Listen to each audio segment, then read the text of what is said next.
नमस्कार, ऋषिवर्ष में आपका स्वागत है। पिछले सत्र में आपने सुना कि युद्ध के समय दोनों देवताओं के बीच में एक अति विशाल प्रकाश स्तंभ आ गया और जो उस स्तंभ के अंत या प्रारंभ पर पहुंच जाएगा वही महान है। ऐसा निर्णय करके दोनों देवता अपनी अपनी दिशा में निकल गए।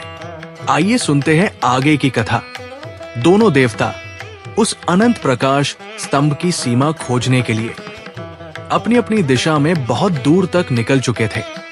सृष्टि के पालनकर्ता विष्णु जी वराह रूप धारण किए हुए लगातार नीचे की ओर बढ़ते जा रहे थे।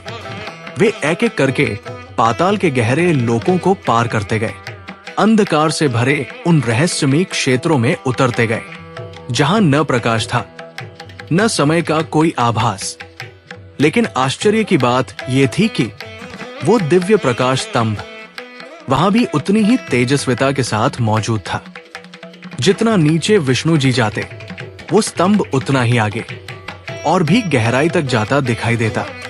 समय बीतता गया, युग बीत गए, लेकिन उस स्तंभ का अंत कहीं दिखाई नहीं दिया। अब विष्णु जी समझने लगे थे कि ये कोई साधारण प्रकाश नहीं बल्कि किसी अनंत और असीम शक्ति का प्रतीक है।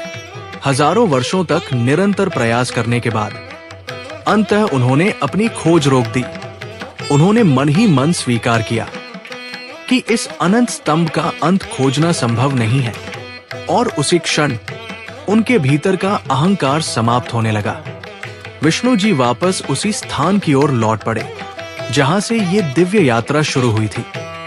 अब वे केवल एक देवता नहीं थे बल्कि सत्य को स्वीकार करने वाले विनम्र और ज्ञानी बन चुके थे, क्योंकि उन्होंने समझ लिया था कि कुछ शक्तियां ऐसी होती हैं जिनकी सीमा जानना स्वयं देवताओं के लिए भी संभव नहीं।